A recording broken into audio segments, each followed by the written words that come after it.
খুব মন দিয়ে শুনবেন মায়েরা, কাল থেকে কুরুক্ষেত্রের যুদ্ধ হবে। কাল থেকে কুরুক্ষেত্রের মাঠে যুদ্ধ হবে।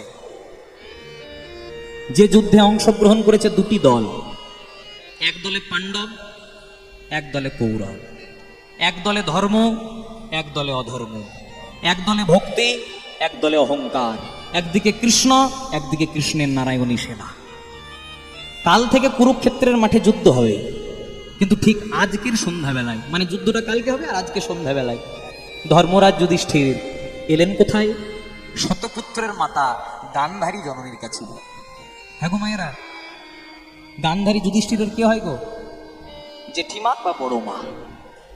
কাল থেকে যুদ্ধ হবে, কিন্তু আজ সন্ধ্যাবেলায় ধর্মরাজ যুধিষ্ঠির এলেন জেঠিমা গান্ধারী জননীর কাছে। যে সময় গান্ধারীর কাছে এলেন, সবেমাত্র গান্ধারী জননী মাথায় ঘুমটা দিয়ে তুলসী তলায় প্রদীপ দিচ্ছে।